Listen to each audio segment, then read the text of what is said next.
வானொலியில் நீங்கள் கேட்டு மகிழ்ந்த தென்கட்சி கோ. சுவாமிநாதன் அவர்களின் இன்று ஒரு தகவல் கதை தொகுப்பினை கேட்கலாம்.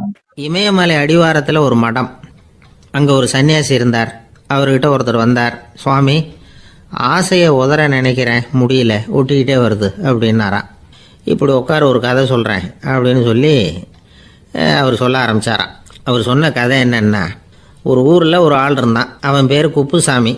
அவங்ககிட்ட எப்பவும் ஒரு பழைய தொப்பி இருக்கும், விடவே மாட்டான். அதனால் அவனை எல்லாரும் தொப்பி சாமி அப்படின்னு தான் கூப்பிடுறது வழக்கம். ஒரு புது தொப்பி வாங்கிக்கப்படாதாப்பா அப்படின்னு நண்பர்கள்லாம் சொல்லி பார்த்தாங்க. பணத்துக்கு எங்கே போவேன் அப்படின்னு விட்டானான். பணம் வச்சுருக்கான், செலவு பண்ண மனசு வரல, மகா கஞ்சன். பழைய பாட்டில்கள்லாம் வாங்கி விற்றுக்கிட்டு இருந்தான். அப்படி ஒரு தடவை பழைய கண்ணாடி சாமான்களை ஏலத்தில் எடுத்தப்போ அதில் ஒரு அருமையான சென்ட்டு பாட்டில் கிடச்சிது. உடனே ஒரு ஐடியா பண்ணான். அந்த சென்ட்டை சின்ன சின்ன பாட்டில்களில் அடைச்சி ஜன்னல் ஓரமாக அடுக்கி வச்சுட்டான். அதை விற்றா நிறைய பணம் கிடைக்குமே. அதனால் இதுக்கு இடையில் ஒரு நாள் அவன் அப்படியே உட்காந்துருந்தான். அந்த நேரம் நண்பன் வந்தான். ஏண்டா, உன் பழைய தொப்பியை மாற்றப்படாதா? ஊரில் எல்லாரும் கேலி பேசுகிறாங்களே ஒன்று தொப்பி சாமின்னு அப்படின்னு சொல்லி கேட்டிருக்கான். இந்த சென்ட்டு பாட்டில் விற்றதும் பணம் வரும், அதுக்கப்புறம் பார்க்கலாம் அப்படின்னு நானா இவன். சரி வா, நீச்சல் குளத்துக்கு போயிட்டு வருவோம் அப்படின்னு கூப்பிட்ருக்கான் நண்பன். 2 பேரும் போனாங்க. அதே நேரம் அந்த ஊர் நீதிபதியும் அங்கே குளிக்க வந்தாராம். அவர்கிட்ட இருந்தது விலை வசந்த ஒரு புது தொப்பி. அதை அங்கே இருந்த ஸ்டாண்டில் மாட்டிவிட்டு குளிக்க போனார். இதுக்கிடையில் குப்புசாமி குளிச்சுட்டு வந்தான். அவனுடைய பழைய தொப்பியை காணலை. அந்த புது தொப்பியை பார்த்தா இது நண்பனுடைய வேலை தான் அப்படிங்கிறதாக புரிஞ்சுக்கிட்டு அதை எடுத்து மாட்டிக்கிட்டு வந்துட்டான். நீதிபதி குளிச்சுட்டு வந்து பார்க்குறாரு, தொப்பியை காணும். போலீஸில் புகார் கொடுத்தார்.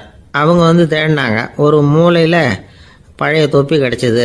அடடா, இது நம்ம குப்புசாமியோட தொப்பி இல்லையா அப்படின்னு நானா ஒருத்தன். உடனே அவன் வீட்டுக்கு தேடிட்டு போயிருக்காங்க. அங்கே போய் பார்த்தா புது தொப்பி அங்கே இருக்குது. உடனே அவனுக்கு 1000 ரூபா அபராதம் போட்டாங்களாம். அவன் பணத்தை கட்டிவிட்டு ரொம்ப எரிச்சலோடு வீட்டுக்கு வந்தான். பழைய தொப்பி கண்ணில் பட்டது. மறுபடியும், உன்னால் தானே எனக்கு 1000 ரூபா நஷ்டம் அப்படின்னு சொல்லி அதை எடுத்துக்கிட்டு அப்படி போயிருக்கான். அந்த ஊர் குளத்தில் வீசி எரிஞ்சிட்டு வந்துட்டான். அது மீன் பிடிக்கிற ஒருத்தன் கையில் சிக்கிச்சு. அவன் வர்ற வழியில் அதை எடுத்து வேகமாக வீசி எறிஞ்சான். அது நேராக குப்புசாமி வீட்டு ஜன்னல் வழியாக உள்ளே இந்த சென்ட்டு பாட்டில்கள் மேலே விழுந்து எல்லாம் உடஞ்சி நொறுங்கி போச்சு. குப்புசாமி பார்த்தான். தோட்டத்தில் ஆழமாக ஒரு குழியை வெட்டினான். அந்த தொப்பியை போட்டான், மூடிவிட்டான். இதை அடுத்த வீட்டுக்காரன் பார்த்தான். ஏதோ புதையல் தான் வச்சுருக்கான் போல இருக்குன்னு நினச்சான். போலீஸில் போய் புகார் கொடுத்துட்டான். மறுபடியும் போலீஸ் குழியை தோண்டினாங்க. பழைய தொப்பி மறுபடியும் வெளியில் வந்தது. எல்லாரும் சிரிக்கிறாங்க.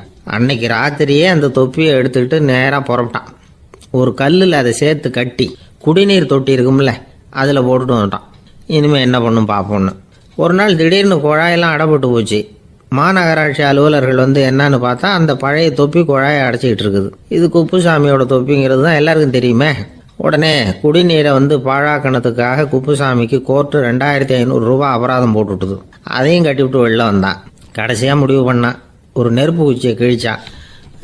தொப்பியை கொளுத்தினான். எரிஞ்சுது. எடுத்து வெளில எரிஞ்சான். கொஞ்ச நேரத்தில் தீ அணைப்பு படம் வந்துட்டுது. ஆமாம், இவன் எடுத்து எரிஞ்சது வெளியில் விழுந்து வீட்டு கூரையே பற்றிக்கிட்டு எரிய ஆரம்பிச்சுட்டுது. அவனோட பணத்தாசையும் அதோடு சேர்ந்து எரிஞ்சு போச்சான். இப்படி ஒரு கதை. இந்த கதையை சொல்லி முடித்தார் அந்த இமயமலை அடிவாரத்தில் இருந்த சன்னியாசி. இப்போ அந்த குப்புசாமி எங்கே இருக்கிறான்னு கேட்டார் எதிரில் இருந்தவர். இதோ உன் எதிரிலே இருக்கிறான், நான் தான் அந்த குப்புசாமி அப்படின்னாரான் அந்த சன்னியாசி. அந்த குப்புசாமி கிட்ட இருந்தது மாதிரி ஒரு பழைய தொப்பி நம்ம ஒவ்வொருத்தர்கிட்டையும் உண்டு. அதை எப்படி தொலைக்கிறதுன்னு தெரியாமல் தடுமாறிக்கிட்டு இருக்கிறோம். அது என்ன தொப்பிங்கிறீங்களா? அதுதான் நம்மை சூழ்ந்திருக்கிற மாயை அப்படிங்கிறார் சுவாமி சின்மயானந்தர். மெய்ஞானம் கிடைக்கிறப்போ மாயை எரிஞ்சு போகும் அப்படிங்கிறது அவருடைய கருத்து. நம்மால் ஒருத்தர் வேகமாக ஓடி வந்தார். காலில் மாட்டியிருந்த பழைய செருப்பு 2 ஆவேசமாக தூக்கி ஒரு கிணத்துல போட்டுட்டு வெறுங்காலோடு நடந்து வந்துக்கிட்டு இருக்கிறார். ஏன் அப்படி பண்ணீங்க அப்படின்னு கேட்டோம். அந்த செருப்புக்கு சொந்தக்காரன் பின்னாடி வந்துக்கிட்டு இருக்கிறான், அதனால் அப்படி பண்ணேன் அப்படிங்கிறார். ஒரு கடைக்கு போனேன். 5 ரூபா பணத்தை எடுத்து கொடுத்தேன். ஒரு தினசரி பத்திரிகையை கேட்டேன். அவர் உடனே அங்கே அடுக்கி வச்சுருந்த பத்திரிகையில் ஒன்று எடுத்து என் கையில் கொடுத்தார். வாங்கிக்கிட்டேன். மீதி பணத்தை எடுத்தார். அதையும் என் கையில் கொடுக்கணும்ல, கொடுக்கல. எதிரில் இருந்த பலகையில் வச்சு எடுத்துக்க சொன்னார். எப்பவும் அவர் அப்படி தான் பண்ணுவார். நானும் எடுத்துக்கிட்டு வந்துடுவேன். இவர் ஏன் இப்படி பண்ணுறாருங்கிறது எனக்கு ரொம்ப நாளாக ஒரு சந்தேகம். ஒரு நாள் அவர்கிட்டயே இதை கேட்டுவிட்டேன். ஏங்க, நீங்கள் உங்கள் கடைக்கு பொருள்கள் வாங்குறவங்களுக்கு நீங்கள் பாக்கி சில்லறையை கொடுக்குறப்போ பலகையில் வச்சு விட்றீங்க, கையில் கொடுக்க மாட்டேங்கிறீங்களே ஏன் அப்படின்னு கேட்டேன். காசை கையில் கொடுத்தா நம்மக்கிட்ட இருக்கிற லட்சுமி போயிடுவா சார் அப்படின்னார். அதாவது பணம் செலவாயிடும் அப்படின்னு அர்த்தமா. இன்னொரு நண்பர், அவர் ஒரு நாள் வழக்கத்துக்கு மாறாக ரொம்ப சோகமாக உட்காந்துருக்கிறார். ஏங்க என்னாச்சு, ஏன் இப்படி கப்பலே கவிழ்ந்தது மாதிரி உட்காந்துருக்குறீங்க அப்படின்னு கேட்டேன்.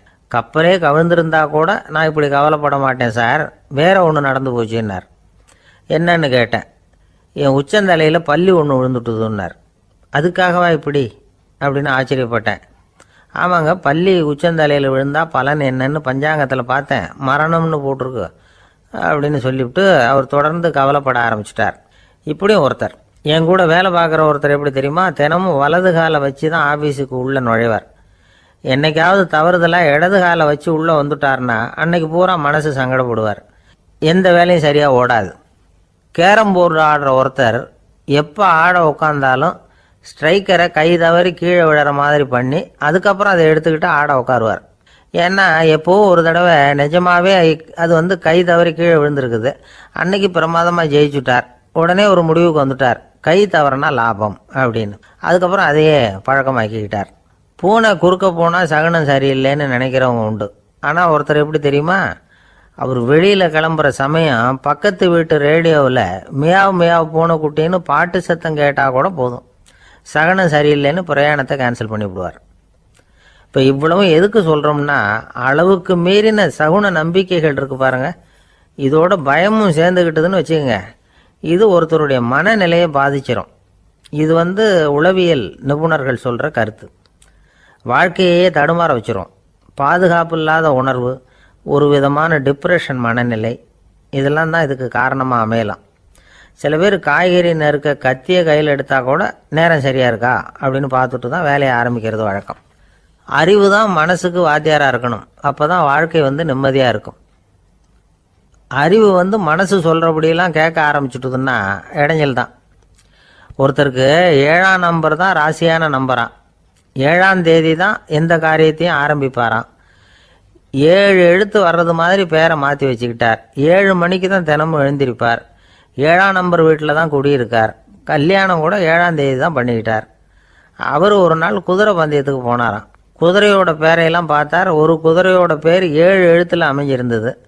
7 தானே இவருக்கு அதிர்ஷ்ட நம்பர், அதனால் உடனே அது பேரில் பணத்தை கட்டினார். பந்தயம் நடந்தது. என்ன சார் ஆச்சுன்னு கேட்டாங்க. நான் பணம் கட்டின அந்த என்னோட குதிரை 7ஆவதாக சேர்ந்தது சார் அப்படின்னாராம் சோகமாக. காசியில் இருக்கிற கடவுள் காசி விஸ்வநாதர், அங்கே இருக்கிற தேவி காசி விசாலாட்சி. இவங்க 2 பேரும் ஒரு நாள் பேசிக்கிட்டு இருந்தப்போ கடவுள் சொன்னார், இந்த மனிதர்களை நாம் ரொம்பவும் நம்பிக்கையோடு தான் படைச்சிருக்கிறோம், இருந்தாலும் அவங்களுக்கு தான் நம்பிக்கை இல்லை, எதுலேயும் ஒரு உண்மையான நம்பிக்கை இல்லாமல் வாழ்ந்துக்கிட்டு இருக்கிறாங்க அப்படின்னார். என்ன அப்படி சொல்கிறீங்க, அதோ பாருங்கள் எவ்வளவு பேர் காசியை தேடிட்டு கங்கையில் குளிச்சுக்கிட்டு இருக்கிறாங்க, அவங்களெலாம் நம்பிக்கை இல்லைன்னா இவ்வளவு தூரம் தேடிட்டு இங்கே குளிப்பாங்களா அப்படின்னு நாங்கள் தேவி. சரி, அதை சோதித்து பார்க்கலாம் அப்படின்னு 2 பேரும் முடிவு பண்ணிக்கிட்டாங்க. உடனே ஒரு திட்டம் போட்டாங்க. அது எப்படின்னா, நாம் 2 பேருமே பக்தர்கள் மாதிரி உருவத்தை மாற்றிக்கிட்டு கங்கை கரைக்கு போக வேண்டியது. நான் கங்கையில் இறங்கி குளிக்கிறேன், கொஞ்ச நேரத்தில் சுழலில் மாட்டிக்கிட்டது மாதிரி நடிக்கிறேன். நீ உடனே கரையிலிருந்து சத்தம் போடும், என்னோடய வீட்டுக்காரரை யாராவது காப்பாற்றுங்களேன்னு சத்தம் போடும். அதோடு இன்னொன்று சொல்லு, யாராவது ஒரு புண்ணிய ஆத்மா அவர்கிட்ட போய் அவருடைய முடியை பிடிச்சி இழுக்கணும், அப்படி ஒரு சாபம் இருக்குது எங்களுக்கு. புண்ணிய ஆத்மா, அதாவது எந்த பாவமும் செய்யாத இல்லாத ஒருத்தர் தான் அவரை காப்பாற்ற முடியும். அப்படிப்பட்டவங்க யாராவது வெள்ளத்தில் குதிச்சு என்னுடைய கணவரை காப்பாற்றுங்கோ அப்படின்னு நீ சத்தம் போடு, கூச்சல் போடு, என்ன நடக்குதுன்னு பார்க்கலாம் அப்படின்னார் கடவுள். சரின்னு சொல்லி 2 பேருமா சாதாரண பக்தர்கள் மாதிரி கங்கை கரைக்கு சேர்ந்தாங்க. அவர் இறங்கி குளித்தார். திட்டம் போட்டது மாதிரியே சுழலில் மாட்டிக்கிட்டது மாதிரி கத்தினார், கரையில் இருந்த அந்த அம்மா, ஐயோ என் கணவரை காப்பாற்றுங்களேன், யாராவது காப்பாற்றுங்களேன்னு கத்துனாங்க. பல பேர் ஓடி வந்தாங்க. உடனே இவங்க, பாவம் இல்லாத புண்ணிய ஆத்மா ஒருத்தரால் தான் என்னுடைய கணவர் காப்பாற்றப்படணுங்கிறது விதி, அப்படி ஒரு சாபம் இருக்குது, அதனால் புண்ணிய ஆத்மா யாராவது அவர்கிட்ட போய் அவர் முடியை பிடிச்சி தூக்குனா அவரை காப்பாற்றி விடலாம் அப்படின்னாங்க. இவங்க இப்படி சொன்னதும் எல்லாரும் திகைச்சு போய் நின்றுட்டாங்க. ஒவ்வொருத்தருக்கும் அவங்க செஞ்ச பாவம்லாம் ஒவ்வொன்றா ஞாபகத்துக்கு வர ஆரம்பிச்சுட்டுது. சரி, இதுக்கு நாம் லாயக்கு இல்லை அப்படின்னு சொல்லி ஒதுங்கி போக ஆரம்பிச்சிட்டாங்க எல்லாம். இந்த சமயத்தில் யாரோ ஒருத்தர் வேகமாக ஓடி வந்தார், ஆற்றுல குதிச்சார். அவர்கிட்ட போனார், முடியை பிடிச்சார், தூக்குனார், அவரை காப்பாற்றி கரைக்கு கொண்டுட்டு வந்துட்டார். அப்படி காப்பாற்றின அந்த ஆளை இவங்க 2 பேரும் தனியாக கூப்பிட்டுக்கிட்டு ஒரு மண்டபத்துக்கு வந்துட்டாங்க. வந்து விசாரிக்கிறாங்க. நீ யாரப்பா அப்படின்னு கேட்குறாங்க. ஏதும் தெரியாத மாதிரி. நான் இந்த ஊர் அன்ன சத்திரத்தில் வேலை செய்கிற ஒரு சமையல்காரன் அப்படிங்கிறார். நீ வந்து கங்கையில் குளிக்கிறது உண்டான்னு கேட்டிருக்காங்க. நான் இந்த ஊர்லேயே தான் இருக்கிறேன், இருந்தாலும் தினமும் கங்கையில் குளிக்கிறது இல்லை, எப்பாவது ஒரு நாள் அங்கே குளிப்பேன் அப்படின்னார். கங்கையில் மூழ்கி எழுந்திரிச்சா பாவமெல்லாம் தொலையும்னு சொல்கிறாங்க. அப்படி இருக்கிறப்போ அங்கே இன்றைக்கி கங்கையில் குளிச்சுக்கிட்டு இருக்கிறவங்கெல்லாம் தங்களை வந்து புண்ணிய ஆத்மாவா நினைக்கல. கங்கையில் குளிக்காத நீ உன்னை வந்து புண்ணிய ஆத்மாவா நினச்சி என்னை காப்பாற்ற வந்திருக்கிற, அது எப்படி அப்படின்னு கேட்டார். அதுக்கு அந்த ஆள் சொல்கிறான், கங்கையில் குதிச்சதுக்கு அப்புறம் தானே உங்களை காப்பாற்ற போகிறோம், அப்படி குதிக்கும் பொழுது என்னுடைய பாவமெல்லாம் போயிருக்கும்ல, நான் புண்ணிய ஆத்மாவாக ஆயிருப்பேனே, அதனால தான் துணிஞ்சு வந்து உங்களை காப்பாற்றினேன் அப்படின்னா. கடவுளும் தேவியும் அவனுக்கு வந்து காட்சி கொடுத்தாங்களாம். இப்படி ஒரு கதை உண்டு. அதாவது கங்கையில் குளிச்சுக்கிட்டு இருக்கிறவங்களுக்கே தங்களுடைய பாவம் போகுங்கிற நம்பிக்கை பரிபூர்ணமாக இல்லை, குளிக்காத ஒருத்தனுக்கு அந்த நம்பிக்கை இருந்தது. அதனால் அவனால் கடவுளை பார்க்க முடிஞ்சது. கடவுளை வந்து நாமளும் பார்க்க முடியுமா முடியாதா அப்படிங்கிற குழப்பம்லாம் நமக்கு வேண்டியதில்லை. நம்பிக்கையோடு வாழணுங்கிற உண்மையை மட்டும் இந்த கதையிலேருந்து புரிஞ்சுக்கிட்டால் போதும். ஏன்னா இந்த கதையை கேட்டுட்டு ஒரு நண்பன் குதர்க்கமாக ஒரு கேள்வி கேட்டான். ஏன் சார், கங்கையில் குளித்தா பாவம் போயிடும்னு சொல்கிறீங்களே, நான் எனக்கு வேண்டாத ஒருத்தனை அழைச்சிட்டு போய் கங்கையிலேயே தள்ளி விட்டுட்டு அதுக்கப்புறம் அங்கேயே முழுக்க போட்டுட்டு நான் செஞ்ச பாவத்தை வந்து அதுலேயே கழுவி விட்டுட்டு மறுபடியும் உங்ககிட்ட வந்துடுறேன்னு வச்சுக்கோங்க, நீங்கள் என்னை வந்து புண்ணிய ஆத்மான்னு ஏற்றுக்குவீங்களா அப்படிங்கிறான். ஆள் கொஞ்சம் அசந்தான் நம்மளே அங்கே அழைச்சிட்டு போனாலும் போயிடுவான். வாழ்க்கையில் சில சந்தர்ப்பங்களில் நாம் வந்து சில அவமானங்களை சந்திச்சே தீர வேண்டியிருக்கு. என்ன பண்ணுறது, காலம் அப்படி. அவமானப்படுறவங்க உடனே அடங்கி போயிடுறது தான் உலக வழக்கம். அவமானப்பட்டால் உடனே சீறி எழறவங்களும் உண்டு. ஆனால் அதையே ஒரு சவாலாக எடுத்துக்கிட்டு முன்னுக்கு வர்றவங்களும் சில பேர் இருக்கிறாங்க. அவங்க ரொம்ப அபூர்வம். இன்றைக்கி மனோதத்துவ நிபுணர்கள்லாம் என்ன சொல்கிறாங்க தெரியுமா? அவமானப்பட்டுட்டா உடனே அடங்கி போயிடக்கூடாதான், அதையே ஒரு சவாலாக எடுத்துக்கிட்டு மனசில் ஒரு வைராக்கியத்தோடு முயற்சி பண்ணினா வாழ்க்கையில் எல்லாரும் முன்னேறலாமா. அவமானங்கிறத நாம் வந்து வைராக்கியமாக மாற்றிக்கணும், அதுதான் வெற்றிக்கு வழி. ராமர் வந்து இந்த பூமியில் பிறந்ததே ஒரு வைராக்கியத்தினால தான் சார் அப்படின்னார் ஒருத்தர். எப்படிங்க அது அப்படின்னு கேட்டேன். அவர் சொன்னார், தசரதருக்கு ராமர் வந்து குழந்தையாக வந்து பிறக்கணும், அப்போ தான் இங்கே இருக்கிற கஷ்டங்கள்லாம் நீங்கும் அப்படின்னு சர்வ லோகமும் எதிர்பார்த்துக்கிட்டு இருக்குது. ஆனால் அவர் எப்போ வந்து பிறப்பார் அப்படின்னு யாருக்கும் தெரியல. அந்த காரியம் சீக்கிரம் நடக்கணுமே, அதுக்கு என்ன பண்ணுறது? நாரதர் வந்தார் ஒரு நாள் தசரதரை தேடி. தசரதா, உனக்கு ஒரு செய்தி தெரியுமான்னு ஆரம்பித்தார். அவர் எப்பவும் இப்படித்தானே ஆரம்பிக்கிறது வழக்கம். என்ன விஷயம்னு கேட்டார் தசரதர். தசரதா, நீ அடிக்கடி உன்னோட தேரில் ஏறிக்கிட்டு தேவலோகத்துக்கு போகிற, அங்கே போகிற வர்ற எல்லாம் பண்ணிகிட்ருக்க, எல்லாம் சரி. தேவலோகத்துலேயும் உன்னை நல்லபடியாக தான் வரவேற்கிறாங்க. தேவேந்திரன் உன்னை பிரியமாக அழைச்சிட்டு போய் தன்னுடைய அரியாசனத்திலேயே தனக்கு பக்கத்திலேயே உட்கார வைக்கிறான். நீயும் சந்தோஷமாக உட்காந்து பேசிவிட்டு வந்துடுற. ஆனால் நீ இங்கே வந்ததுக்கு அப்புறம் அங்கே என்ன நடக்குது தெரியுமா உனக்கு அப்படின்னாரான் நாரதர். என்ன நடக்குது எனக்கு ஒன்றும் தெரியலையே அப்படின்னாரான் தசரதர். நாரதர்கிட்ட வந்து கிட்டத்தில் வந்து கேட்டிருக்கார், கொஞ்சம் சொல்லுங்கள் என்னது அப்படின்னு. அவர் நெருங்கி வந்தாராம் நாரதரும். மெதுவாக அவர் காதோட காதாக சொன்னாராம். அதாவது நம்ம பாஷையில் சொல்லப்போனால் பற்ற வைக்கிறார். நீ அங்கே தேவேந்திரங்கிட்ட உட்காந்து பேசிவிட்டு வந்த பிறகு நீ அங்கே உட்காந்துருந்த அரியாசனத்தை தண்ணி ஊற்றி கழுவி சுத்தப்படுத்துகிறாங்க. நீ என்ன அந்த அளவுக்கு சுத்தம் இல்லாத ஆளா? தினம் குளிக்காமையாக இருக்கிற அப்படின்னாராம். தசரதருக்கு இது ரொம்ப அவமானமாக போயிட்டுது. அப்படியே செய்கிறாங்க அப்படின்னாராம். ஆமாம், நீ வேணும்னா நான் சொல்கிறது உண்மையா இல்லையா அப்படின்னு சோதனை பண்ணி பார்த்துக்கோ அப்படின்னாரான் நாரதர். உடனே தசரதர் இதுக்காகவே புறப்பட்டு தேவலோகம் போனார். அங்கே வழக்கம் போலவே இவரை கூப்பிட்டு உட்கார வச்சு பேசிக்கிட்டு இருந்தான் தேவேந்திரன். கொஞ்ச நேரம் பேசிக்கிட்டு இருந்துட்டு சரி நான் கிளம்புறேன்னு புறப்பட்டார். சரி, அவனும் வாசல் வரைக்கும் வந்து வழி அனுப்பி வச்சுட்டு உள்ளே போயிட்டான். தசரதர் வெளியில் கொஞ்ச நேரம் மறைஞ்சி இருந்துட்டு மெதுவாக உள்ளே எட்டி பார்த்தார் என்ன நடக்குதுன்னு. நாரதர் சொன்னது உண்மைதான். தசரதர் உட்காந்துருந்த ஆசனத்தை அங்கே 2 தேவர்கள் கழுவி சுத்தப்படுத்திக்கிட்டு இருக்கிறாங்க. தசரதரால் இதை தாங்கிக்க முடியல. அவருக்கு ரொம்ப அவமானமாக போச்சு. நேராக கிடுகிடுன்னு தேவேந்திரங்கிட்டே போனார். நான் உட்காந்துருந்த இருக்கையே சுத்தம் பண்ணுறியே, நான் என்ன அந்த அளவுக்கு பாவியா அப்படின்னு கேட்டார். ரொம்ப கோபமாக கேட்டார். தசரதரே, மனுஷனுக்கு 3 கடன்கள் உண்டு. தேவ கடன், ரிஷி கடன், பித்ரு கடன். இதை தீர்க்காதவன் பாவியாகிறான். இதில் மகனை பெறுவதால் தான் பித்ரு கடன் தீரும். உனக்கு மகன் கிடையாது, அதனால் நீ பாவியாகிற. பாவி உட்கார்ந்துருந்த இடம்ங்கிறதுனால அதை சுத்தம் செய்ய வேண்டியது எங்கள் கடமை அப்படின்னு நானாம் தேவேந்திரன். இந்த இடத்துல தசரதருக்கு ஏற்பட்ட அவமானம் ஒரு வைராக்கியமாக மாறிச்சு. தேவேந்திரனே கேட்டுக்கோ, ஒரு மகனை பெற்ற பிறகு தான் இந்த சபையில் மறுபடியும் அடி எடுத்து வைப்பேன் அப்படின்னு சொல்லிவிட்டு போயிட்டாரான். போய் புத்திர காமேஷ் யாகம் பண்ணார். புத்திரர்கள் பிறந்தார்கள். இந்த கதையில் உள்ள கருத்து என்னன்னா, தேவேந்திரன் தசரதரை அப்படி அவமானப்படுத்தலைன்னா அவருக்கு இப்படி ஒரு வைராக்கியம் பிறந்திருக்குமா? யோசிச்சு பார்க்கணும். நமக்கு ஏற்படுகிற சில அவமானங்களையும் வைராக்கியமாக மாற்றிக்குவோம். அப்படி மாற்றிக்கிட்டோம்னா வாழ்க்கையில் முன்னேறலாம். நம்ம ஆளுங்க சில பேர் அவமானத்தை வைராக்கியமாக மாற்றிக்கிறது எப்படி தெரியுமா? நம்மக்கிட்ட ஒரு பையன் சொன்னான், எங்கள் அப்பா என்னை எல்லாருக்கும் முன்னாடி வச்சு திட்டிவிட்டார், பொறுப்பு இல்லாமல் ஊர் சுற்றுறேன்னு சொல்லி அவமானப்படுத்தி விட்டார். இனிமேல் நீ என் முகத்திலேயே முழிக்காதரா போடான்னு வேற சொல்லிவிட்டார். எனக்கு ரோஷம் வந்துட்டுது. அந்த அவமானத்தை வைராக்கியமாக மாற்றிக்கிட்டேன். அன்னையிலேருந்து அவர் முகத்திலேயே முழிக்கிறது இல்லை அப்படின்னா. அப்படியான்னு கேட்டோம். ஆமாங்க, அவர் வீட்டில் இல்லாத நேரமாக பார்த்து உள்ள சமையல் கட்டுக்கு போய் சாப்பிட்டுட்டு நைஸாக வெளியில் வந்துடுவேன் அப்படிங்கிறான் அவன். ஒரு விவசாயி விதைக்கிறதுக்காக வயல்வெளி பக்கம் போகிறார். விதைகளை அள்ளி வீசினார். அப்போ என்ன ஆச்சுன்னா, சில விதைகள் பாதை ஓரத்தில் விழுந்தது. சில விதைகள் முள் செடிகள் மண்டி இருந்த புதருக்கு இடையில் விழுந்தது. சில விதைகள் நல்ல நிலத்தில் விழுந்தது.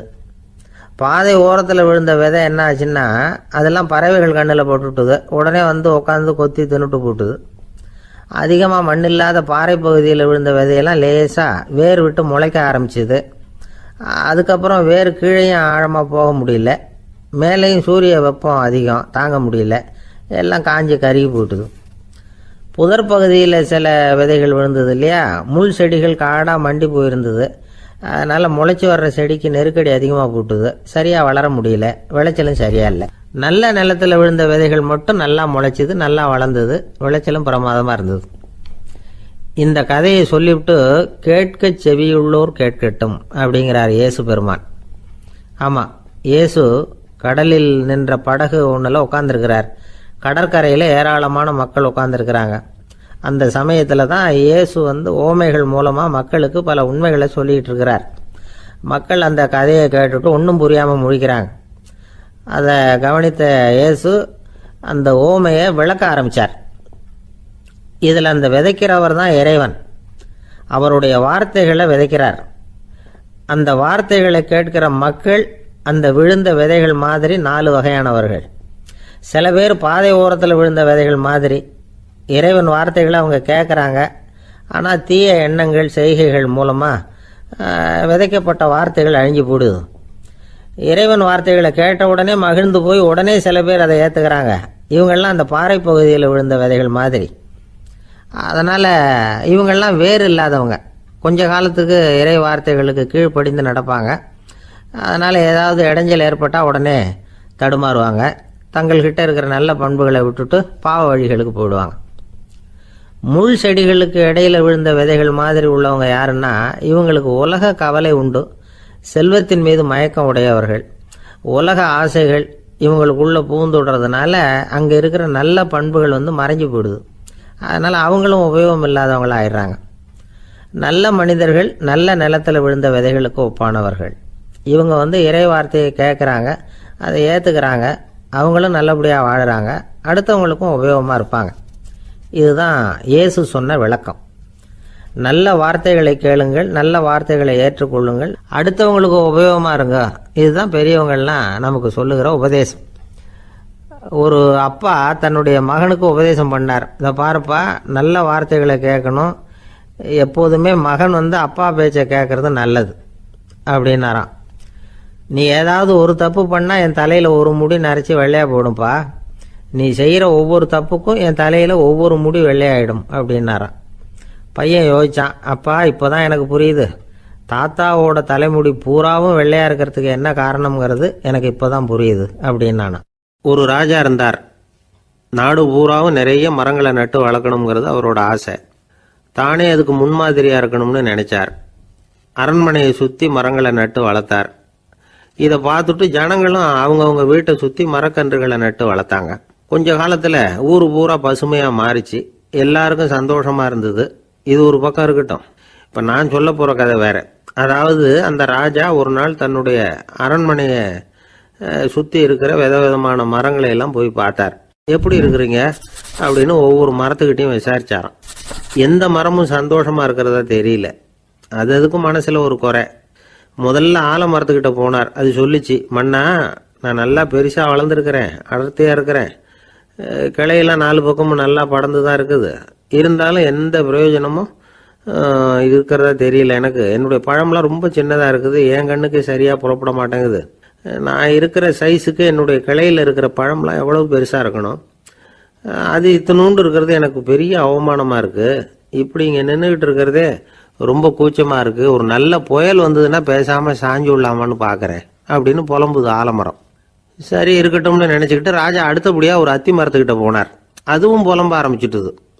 நான் கூட பெரிய மரம் தான், இல்லை இலையெல்லாம் அழகாக தான் இருக்குது, பழம் அழகாக இருக்குது, இருந்தாலும் உள்ள விஷயம் இல்லையே, அத்தி பழத்தை புட்டு பார்த்தா அத்தனையும் சொத்த அப்படின்னு பழமொழியே உண்டாயிட்டுதே, இப்படி ஒரு கெட்ட பேரோடு நான் இருக்கணுமா அப்படின்னு புலம்புது அது. சரி இது இருக்கட்டும் அப்படின்னு சொல்லி அடுத்தபடியாக வேப்ப மரத்துக்கிட்ட போனார். அது தன்னுடைய வேதனையை வெளியிட்டது.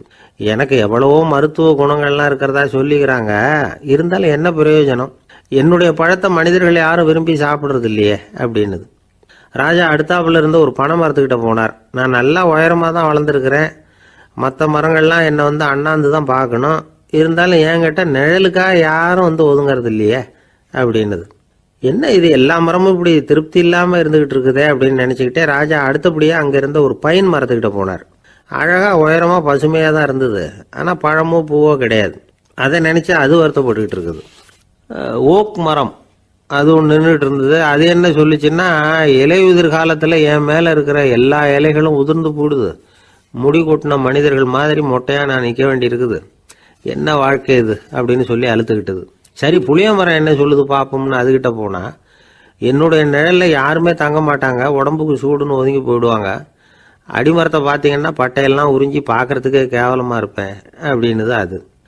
முருங்கை மரம் என்ன சொல்லிச்சு தெரியுமா, என்னுடைய இலை காயெல்லாம் சாப்பிட்றவங்களுக்கு சத்து கொடுக்கறது வாசம்தான், ஆனால் என் உடம்புல சத்தே கிடையாது, கொஞ்சம் வேகமாக காற்று அடிச்சதுன்னா முறிஞ்சி விழுந்துடுறேன், என்ன வாழ்க்கை இது அப்படின்னு சொல்லி அது வருத்தப்பட்டது. ராஜா யோசனை பண்ணார், என்ன இது மரங்கள் பூமியின் வரங்கள்னு சொல்கிறோம், மழை பெய்யறதுக்கு அதுதான் காரணம், பூமி செழிப்பாக இருக்கிறதுக்கும் அதுதான் காரணம், வீடு கட்டுறதுக்கு மரம், நாற்காலி செய்ய உபயோகப்படுத்துறதுக்கும் அதுதான் உபயோகப்படுது, மனுஷனுக்கு வேண்டிய ஆகாரங்களையும் கொடுக்குது, இப்படிலாம் இருந்தும் எல்லா மரமும் நிம்மதி இல்லாமல் இருந்துகிட்டு இருக்குதே அப்படின்னு நினைச்சார். அப்போ அங்கே இருந்த ஒரு மகிழ மரம் அவர் கண்ணில் பட்டுது. அந்த மரம் மட்டும் கொஞ்சம் நிம்மதியாக மகிழ்ச்சியாக இருக்கிறது மாதிரி தெரிஞ்சுது. உடனே ராஜா அதுகிட்ட போனார். உனக்கு மனசில் எதுவும் குறை இல்லையான்னு கேட்டார். இல்லை நான் சந்தோஷமாக தான் இருக்கேன்னு அந்த மகிழ மரம்.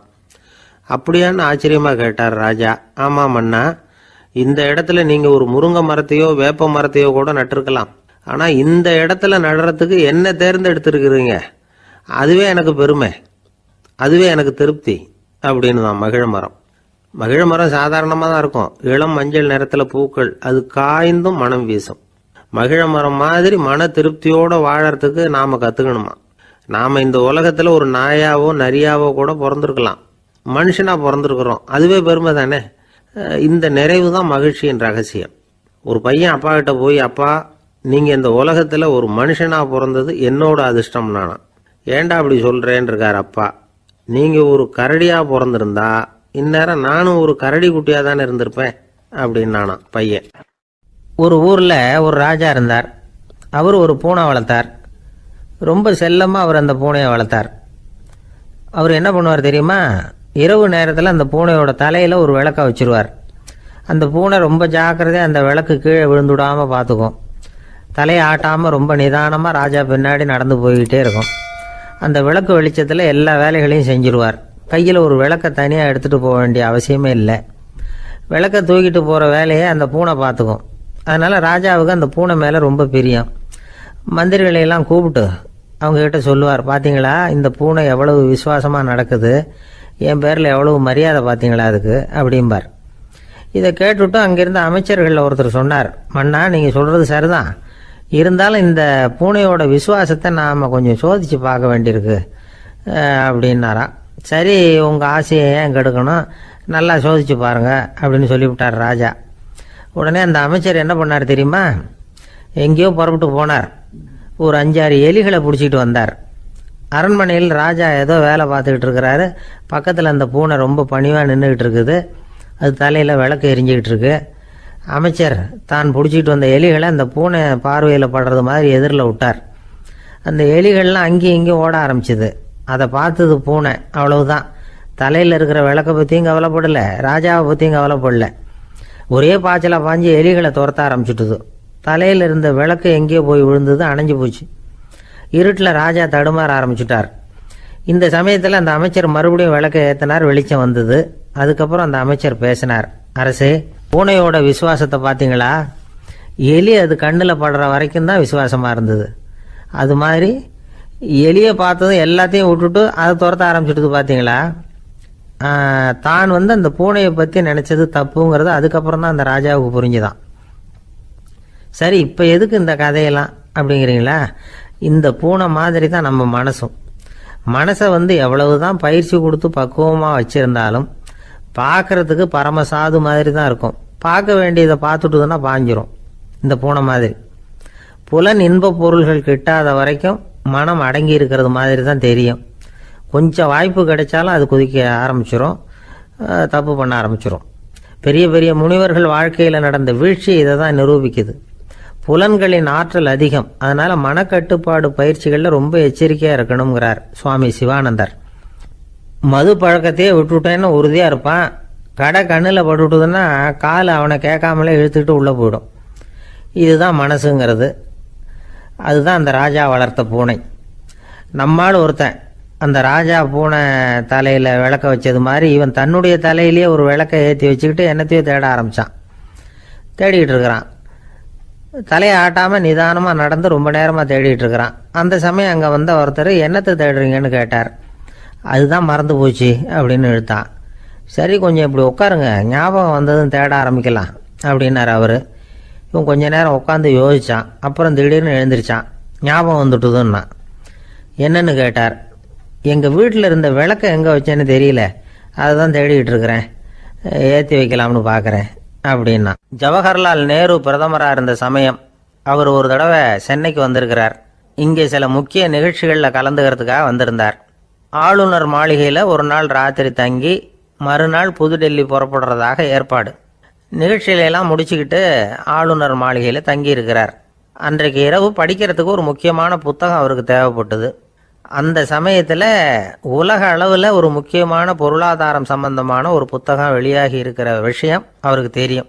அந்த புத்தகம் மெட்ராஸுக்கு வந்திருக்குமா, அது இங்கே கிடைக்குமா அப்படின்னு விசாரிச்சிருக்கிறார் நேருஜி. அவர் இப்படி கேட்ட உடனே அங்கே இருந்தவங்கெல்லாம் ரொம்ப பரபரப்பாக செயல்பட ஆரம்பிச்சுட்டாங்க. முக்கியமான இடங்கள்ல எல்லாம் விசாரிச்சிருக்கிறாங்க, அந்த புத்தகம் உங்ககிட்ட இருக்கான்னு. சென்னையில் உள்ள கன்னிமாரா நூல் நிலையத்துக்கு எப்படியும் அந்த புத்தகம் வந்திருக்கணும் அப்படின்னு ஒரு நம்பிக்கை. அங்கே விசாரித்தாங்க. அந்த புத்தகம் 2 நாளைக்கு முன்னாடி தான் அங்கே வந்திருக்குது அப்படிங்கிற விஷயம் தெரிஞ்சுது. உடனே எல்லாரும் அங்கே ஓடினாங்க. அவங்களுக்கு இன்னொரு சந்தேகம், புத்தகம் வந்திருக்கு சரி, அது இந்த சமயத்தில் வேற யாரும் படிக்கிறதுக்கு எடுத்துகிட்டு போயிருக்கக்கூடாதே அப்படிங்கிற சந்தேகம். இருந்தாலும் மனசுக்குள்ள ஒரு தைரியம், இப்படி ஒரு புத்தகம் வெளிவந்திருக்கிற விஷயமே நேருஜி சொல்லி தான் நமக்கே தெரியும். அதுவும் இல்லாமல் உலக பொருளாதாரம் சம்பந்தமான ஏதோ ஒரு புத்தகம் அது. அதை போய் இந்த நேரத்தில் அவ்வளவு ஆர்வமாக யார் எடுத்துகிட்டு போயிட போகிறாங்க அப்படிங்கிற தைரியம். இந்த தைரியத்தோடு அந்த நூல் நிலையத்துக்கு ஓடினாங்க. புத்தகத்தை தேடினா அது கிடைக்கல. யாரோ எடுத்துகிட்டு போயிருக்கிறாங்க. நேருவுக்கு மட்டுமே தெரிஞ்சிருந்த அந்த புத்தகம் பற்றின விஷயம் சென்னையில் வேற ஒருத்தருக்கும் தெரிஞ்சிருக்குது. உடனே எல்லாரும் பரபரப்பாக அந்த அதுக்குன்னு இருக்கிற ரிஜிஸ்டர் இருக்குல்ல, பதிவேடு, அதை புரட்டி பார்க்குறாங்க யார் எடுத்துகிட்டு போகிறாங்கன்னு தெரிஞ்சுக்கிறதுக்காக. எடுத்துகிட்டு போனவங்க அதில் கையெழுத்து போட்டிருப்பாங்கல்ல, அதை பார்த்து யாருன்னு தெரிஞ்சுக்கலாம் அப்படிங்கிறதுக்காக தான் அதை புரட்டுறாங்க. அதோ அந்த புத்தகத்தோட பேர் பக்கத்தில் அதை எடுத்துக்கிட்டு போனவங்க கையெழுத்து உத்து பார்க்குறாங்க எல்லாரும். அதில் போட்டிருக்குது பேர் CN அண்ணாதுரை அப்படின்னு எழுதியிருந்தது. அவர் தான் பேரறிஞர் அண்ணா. நேரு படிக்க விரும்பின ஒரு புத்தகத்தை அதே நேரம் படிக்க விரும்பின இன்னொரு தலைவர் இவர். படிக்கிறதுல அவருக்கு இருந்த ஆர்வத்தை நாம் தெரிஞ்சுக்கணும்னா அதுக்கு எவ்வளவோ சம்பவங்கள் இருக்குது. கடைசி காலத்தில் அவர் அடையாறு மருத்துவமனையில் படுத்திருக்கிறார். அவருக்கு ஒரு முக்கியமான அறுவை சிகிச்சை செய்ய வேண்டியிருக்குது அவசரமாக. அமெரிக்காவிலேருந்து டாக்டர் மில்லர் வந்திருக்கிறார். அவர்கிட்ட கேட்குறார், டாக்டர் நாளைக்கே அறுவை சிகிச்சை செய்ய போகிறீங்களா அப்படின்னு. ஆமாங்கிறார் டாக்டர் மில்லர். நாளைக்கு மறுநாள் செஞ்சுக்கிறேனே அப்படின்னாரான் அண்ணா. ஏன் ஏதாவது நாள் பார்க்குறீங்களான்னு கேட்டிருக்கார். இல்லை, ஒரு புத்தகத்தை படிச்சுக்கிட்டு இருக்கிறேன், அதை நாளைக்குள்ளே முடிச்சிருவேன், அதுக்கப்புறம் நான் இறந்தாலும் கவலை இல்லை அப்படின்னாரான் இவர். அவர் தான் அறிஞர் அண்ணா. சங்ககால நூல்கள்லேருந்து சமீபத்தில் வந்த நூல்கள் வரைக்கும் எல்லாம் அவர் படிச்சிருக்கிறார். ஒரு திருமண விழாவில் அவர் பேசும்பொழுது சொன்ன விஷயம் இது. சங்க காலத்தில் காதலியை மணக்க விரும்புகிறவனுக்கு அவனுடைய தந்தை வீர சோதனைகள்லாம் வைப்பார். போய் புலிப்பல்லு கொண்டுக்கிட்டு வா, அப்போ தான் என் பொண்ணை கொடுப்பேன் அப்படின்னு சொல்லுவார். காதலன் உடனே காட்டுக்கு போவான், ஒரு புலியை கொன்று அதனுடைய பல்லை கொண்டுக்கிட்டு வருவான். அதை வீர பதக்கத்தில் பதிச்சு அவனுக்கு மாமனார் சூட்டுவார் கல்யாண சமயத்தில். இப்போலாம் காதலன் கிட்ட அப்படி சொல்ல முடியாது. இப்போலாம் காதலன் கிட்ட காட்டுக்கு போய் புலிப்பல் கொண்டுக்கிட்டு வான்னு யாராவது